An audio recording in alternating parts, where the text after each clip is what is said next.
دوستوں، کیا آپ جانتے ہیں کہ اصل کامیابی کیا ہے؟ آج ہم جس دور سے گزر رہے ہیں یہ بڑا ہی پرفتن دور ہے۔ آج ہر انسان اپنی آخرت کو سنوارنے کے بجائے اپنی دنیاوی زندگی کو سنوارتا ہوا نظر آتا ہے۔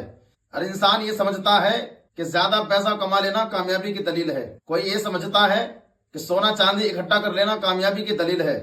کوئی یہ سمجھ رہا ہے زمین و جائیداد اکٹھا کر لینا اور اچھی بلڈنگ کو تعمیر کر لینا کامیابی کی دلیل ہے۔ لیکن دوستو، یہ چیزیں کبھی بھی کامیابی کی دلیل نہیں بن سکتی، بلکہ کامیاب وہ شخص ہے جو جھوپڑی میں رہ کر خدا کو یاد کرے۔ کامیاب وہ شخص ہے جو اذان سنتے ہی مسجد کے اندر آ جائے۔ کامیاب وہ شخص ہے جو اپنے گناہوں پر شرمندہ ہو کر اللہ کی بارگاہ میں آنسو بہائے اور اپنے گناہوں سے توبہ کرے۔ دوستو، اگر بڑے بڑے محلات میں رہنا کامیابی کی دلیل ہوتی تو فرعون سب سے بڑا کامیاب ہونا چاہیے تھا۔ اگر زیادہ مال و دولت اکٹھا کرنا کامیابی کی دلیل ہوتی تو قارون سب سے بڑا کامیاب ہونا چاہیے تھا۔ اگر نرم نرم بستروں پر سونا کامیابی کی دلیل ہوتی تو امیہ بن خلف سب سے کامیاب ہونا چاہیے تھا۔ فرعون سب سے بڑا کامیاب ہونا چاہیے تھا۔ بادشاہی اگر کامیابی کی دلیل ہوتی تو نمرود سب سے بڑا کامیاب ہونا چاہیے تھا۔